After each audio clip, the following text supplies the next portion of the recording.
വളരെ ചെറുപ്പകാലം തൊട്ട് എൻ്റെ മനസ്സിലുള്ള ഒരു ആഗ്രഹമാണ് ഒരു ഫാം തുടങ്ങുക എന്നുള്ളത്. ഞാൻ ഉദ്ദേശിച്ചിരുന്നൊരു ഫാം എന്ന് പറയുമ്പോൾ പശു വളർത്തൽ, ആട് വളർത്തൽ, കോഴി വളർത്തൽ എന്നിങ്ങനെയുള്ളതൊക്കെ ആയിരുന്നു. പക്ഷെ വന്ന് പെട്ടത് അവസാനം കോഴി വളർത്തൽ തന്നെയാണ്. ഇവിടെ ഞാൻ 3 ഫാം ഉണ്ടാക്കിയിട്ടുണ്ട്. ഇത് ആസ്പെറ്റോസ് പോലുള്ള അത് വെച്ചിട്ടാണ് ഈ ഫാം ഉണ്ടാക്കുന്നത്. ഇതിൻ്റെ മേളിൽ ഓല പോലെ കാണുന്നില്ല, അത് കോഴിക്ക് എപ്പോഴും ചൂട് വേണം. അതുകൊണ്ട് ആസ്പെറ്റോസിൻ്റെ അടിയിലായിട്ട് ഇങ്ങനെ ഓല മേഞ്ഞു കൊടുത്തിട്ടുണ്ട്. ഇത് ശരിക്കും ഒരു കാട് ഏരിയയാണ്. ഇത് മലപ്പുറം പാങ്ങെന്ന് പറഞ്ഞ സ്ഥലത്താണ്. ഞാൻ ഈ സ്ഥലം വാങ്ങുമ്പോൾ ഇവിടെ വളരെ വില കുറവാണ്. സ്ഥലത്തിനൊക്കെ ഒത്തിരി വില കുറവാണ്.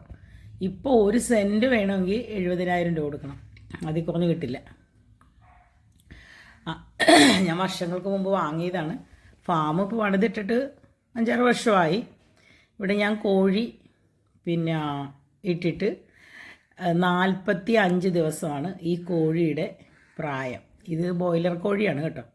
ഇപ്പോൾ ഈ കാണുന്നത് 12 ദിവസം മാത്രമേ പ്രായമായിട്ടുള്ളൂ. കുഞ്ഞു കോഴികളാണ്. കോഴിയെ വിരിയിച്ചെടുക്കലല്ല, കോഴിയെ ഞാൻ വാങ്ങി ഇടലാണ്. കുഞ്ഞ് ആ മുട്ടയിൽ നിന്ന് വിരിയുന്ന കോഴിയെ അവർ കൊണ്ടുവന്ന് ഇട്ട് നമുക്ക് ഇട്ട് തരും.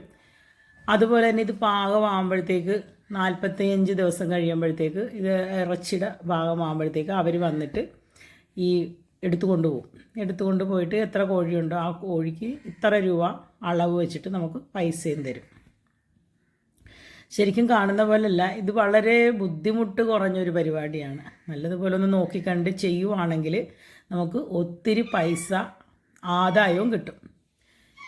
ഈ ഫാമിൻ്റെ ചുറ്റിലൊന്നും വീടുകളില്ല. അതാണ് ഇതിൻ്റെ ഏറ്റവും വലിയൊരു അനുഗ്രഹം എന്ന് പറഞ്ഞാൽ. കാരണം കുറച്ച് ഉള്ള ഏരിയയാണ്, കാടാണ്. ഇവിടെ താമസിക്കാൻ വേണ്ടിയിട്ട് ഒരു ഫാമിലിക്ക് താമസിക്കാൻ വേണ്ടിയിട്ട് ചെറിയൊരു ഷെഡ് പോലെ ഇങ്ങനെ കെട്ടിയിട്ടിട്ടുണ്ട്. അതിലൊരു ഫാമിലി ഉണ്ട്, അവരാണ് ഇത് നോക്കി നടത്തുന്നത്. പിന്നെ ഇതിൻ്റെ കൂടെ തന്നെ ചുറ്റിനുമായിട്ട് തെങ്ങ്, പ്ലാവ്, മാവ് അങ്ങനെയുള്ള ഇടകൃഷികളൊക്കെ ഇങ്ങനെ കൊടുത്തു വെച്ചിട്ടുണ്ട്.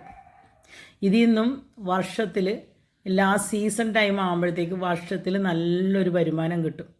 ഇതൊരു ഏക്കർ സ്ഥലമുള്ള എനിക്ക് ഈ 1 ഏക്കറിൻ്റെ ചുറ്റിന് ഞാൻ മാവ്, പ്ലാവ്, തെങ്ങ് എല്ലാം വെച്ച് പിടിപ്പിച്ചിട്ടുള്ളതുകൊണ്ട് ഈ സീസൺ ചക്കയുടെയും മാങ്ങയുടെയൊക്കെ സീസണാകുന്ന സമയത്തുണ്ടല്ലോ ഒത്തിരി കിട്ടും. ഒത്തിരി മാങ്ങയും ചക്കയൊക്കെ കിട്ടും. അതുപോലെ തന്നെ 2 മാസം 3 മാസം കൂടുമ്പോഴത്തേക്ക് വന്നിട്ട് തെങ്ങ് കയറ്റിക്കും. ആ തെങ്ങിൽ നിന്ന് ഒരുപാട് തേങ്ങയും കിട്ടും. അതൊക്കെ ഒരു വരുമാനമാണ്. ഇതിൻ്റെ കൂടെ ഒരു വരുമാനമാണ്.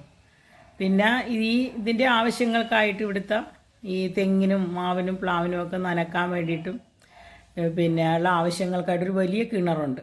ആ കിണറ്റിലെ വെള്ളം ഇപ്പം അധികം എടുക്കാറില്ല. ഇവിടെ വേറെ കുഴൽ കിണറും ഞാൻ കുഴിച്ചിട്ടുണ്ട്.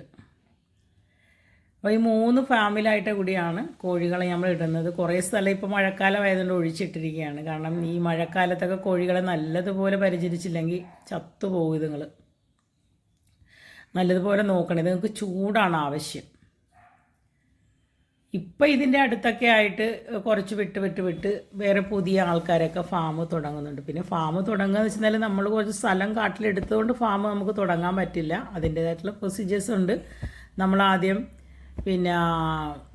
ഇവിടുത്തെ പഞ്ചായത്തിലും വില്ലേജിലും ഒക്കെ അറിയിക്കണം. അവരുടെ നമ്മൾ പെർമിഷനൊക്കെ എടുക്കണം, ലൈസൻസൊക്കെ എടുക്കണം. ഇതൊക്കെ നടത്തണമെന്നുണ്ടെങ്കിൽ അതിൻ്റെ ലൈസൻസും കാര്യങ്ങളും നമ്പരും ഒക്കെ കിട്ടിയെങ്കിൽ മാത്രമേ നമുക്കിത് തുടങ്ങാൻ പറ്റുള്ളൂ.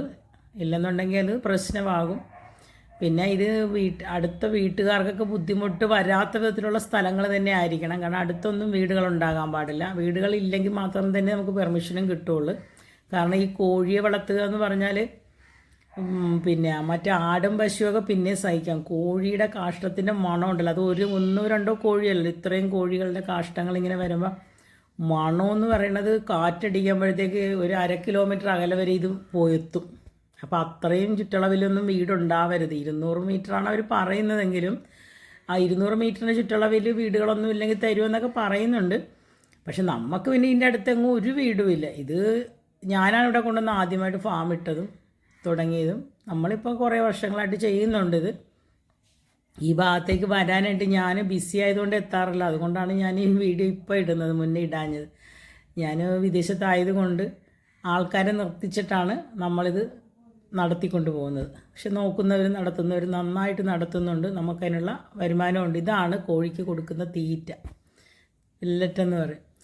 ഇതേ കഴിക്കുള്ളൂ ഈ കോഴി, വേറെ എന്താ കൊടുത്താലും അത് തിന്നില്ല. ഇത് നമുക്ക് വാങ്ങാൻ കിട്ടും.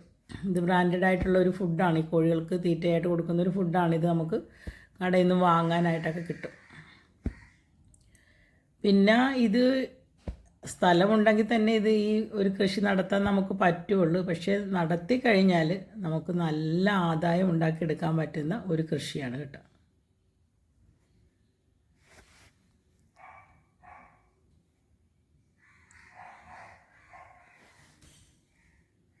പിന്നെ ഇതിന് ഏത് കൃഷിയാണെങ്കിലും എന്ത് തന്നെയാണെങ്കിലും എന്ത് സംരംഭമാണെങ്കിലും നമ്മൾ വിജയിപ്പിച്ചെടുക്കണമെന്നുണ്ടെങ്കിൽ നമുക്ക് അതിലൊരു ഇൻട്രസ്റ്റ് വേണം.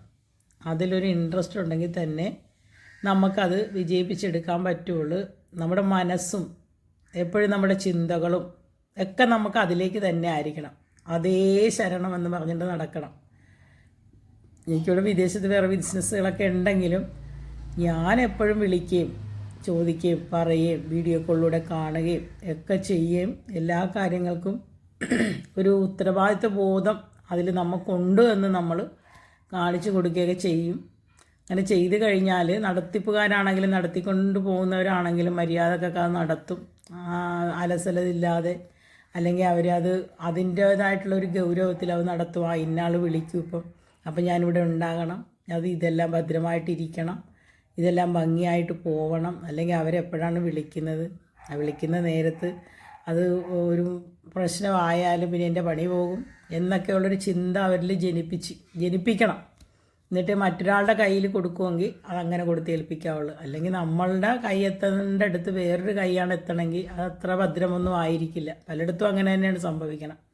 പക്ഷെ ഞാനെന്ന് പറയുമ്പോൾ എവിടെ ഇരുന്നാലും ഇങ്ങനെ എൻ്റെ എല്ലാ ബിസിനസ്സിലേക്കും എൻ്റെ ഒരു കണ്ണെപ്പോഴും എത്തിക്കൊണ്ടിരിക്കും. അത് ഇപ്പോഴൊക്കെ സുഖമല്ല, വീഡിയോയിലൂടെയൊക്കെ നമുക്ക് എന്ത് വേണമെങ്കിലും നോക്കാനും കാണാനും പറയാനും ഒക്കെ പറ്റും. അപ്പോൾ ഈ വീഡിയോ ഞാൻ നിങ്ങൾക്ക് ഇട്ടത് ഇതുപോലെയൊക്കെ ഭൂമിയൊക്കെ ഒത്തിരി കാട്ടിലും അവിടെ ഇവിടെയൊക്കെ ഇങ്ങനെ വാങ്ങിച്ച് കൂട്ടിയിട്ടിരിക്കുന്ന ആൾക്കാരുണ്ടാവും. അതിങ്ങനെ വെറുതെ കിടക്കും, ഒരു വരുമാനവും ഇല്ല, ഒന്നുമില്ലാതെ ഇങ്ങനെ കിടക്കും. അപ്പോൾ അങ്ങനെയുള്ള ആൾക്കാർക്ക് ഇതൊരു പ്രചോദനമാകണമെങ്കിൽ അവർ ചെയ്യട്ടെ, എന്തെങ്കിലുമൊക്കെ ചെയ്യണമെങ്കിൽ ആരെങ്കിലുമൊക്കെ കൊണ്ട്. ഇതിപ്പോൾ ഞാൻ സ്വന്തമായിട്ടല്ല ചെയ്യണേ, നടത്തിക്കാണ്, ഞാൻ ആളെ വെച്ച് നടത്തിക്കാണ്. ഞാനും എല്ലപ്പോഴും എൻ്റെ മക്കളൊക്കെ വന്ന് നോക്കിക്കണ്ട് പോകുന്നു മാത്രമേ ഉള്ളൂ. ഞങ്ങളെപ്പോഴും എത്താറില്ല. എങ്കിലും വളരെ ഭംഗിയായിട്ട് നല്ല സൂപ്പറായിട്ട് ഇത് നടക്കുന്നുമുണ്ട്. ഇതിൽ നിന്ന് 10 രൂപ വരുമാനവും കിട്ടുന്നു. ഇതൊരു കാട് ഏരിയ ആയതുകൊണ്ട് ഇങ്ങോട്ടൊക്കെ എത്തപ്പെടുകൽ ബുദ്ധിമുട്ടാണ്. പിന്നെ കള്ളന്മാരുടെ ശല്യമൊന്നും അധികം ഉണ്ടാകത്തില്ല. കാരണം കള്ളന്മാർക്ക് വന്നാൽ പെട്ടെന്നൊന്നും കോഴീനെ മോഷ്ടിച്ചുകൊണ്ട് പായാനൊന്നും പറ്റത്തില്ല. പിന്നെ വലിയ ലോറി കൊണ്ടുവന്ന് എടുത്തുകൊണ്ട് പോകണം, അതിനൊക്കെ ബുദ്ധിമുട്ടായിട്ടുള്ളൊരു ഏരിയ.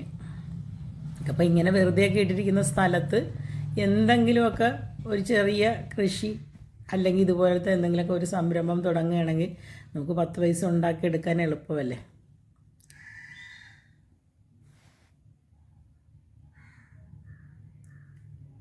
ഈ കാട്ടിലേക്ക് വരുന്ന ഒരു വഴിയുണ്ട്, അത് ഞാൻ കാണിച്ചു തരാം. വളരെ മനോഹരമാണ്. വരുന്ന വഴിക്ക് ഞങ്ങൾക്കതൊരു പിക്നിക്കാണ്, ഒരു ടൂറാണ്, ഒരു ടൂറിസ്റ്റ് പ്ലേസ് പോലെ ഇരിക്കും. ആ ഭാഗം ഞാനിപ്പോൾ കാണിച്ചു തരാം.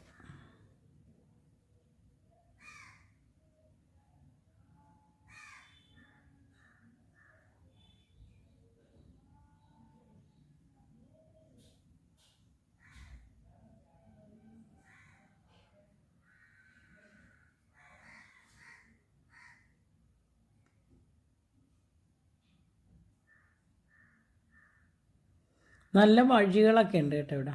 വരാനും പോകാനൊക്കെ സുഖമാണ്. കാടാണെങ്കിലും റോഡും ഉണ്ട്, കറണ്ടും ഉണ്ട്, എല്ലാം ഉണ്ട്, എല്ലാ സൗകര്യങ്ങളും ഉണ്ട്. അതുകൊണ്ട് വരുന്നതും പോകുന്നതും ഒന്നും ഒരു ബുദ്ധിമുട്ടല്ല. വണ്ടി വേണം, വണ്ടിയില്ലാതെ വന്ന് പോരാൻ പറ്റില്ല. സ്വന്തമായിട്ട് തന്നെ വണ്ടി വേണം. സ്വന്തമായിട്ട് വണ്ടി വേണമെന്ന് പറഞ്ഞത് ഇപ്പോൾ നമ്മളൊരു ഓട്ടോ ഒക്കെ പിടിക്കണ, ഒരു ടാക്സിയൊക്കെ പിടിക്കുകയാണെങ്കിൽ ഓട്ടോറിക്ഷയൊക്കെ ഒന്നും കയറി വരാൻ പറ്റത്തില്ല. കാരണം കുറച്ച് കയറ്റം ഇറക്കമൊക്കെ ഉള്ള സ്ഥലമാണ്. പിന്നെ നമ്മുടെ വണ്ടി തന്നെ വേണം. നമുക്ക് ജീപ്പ്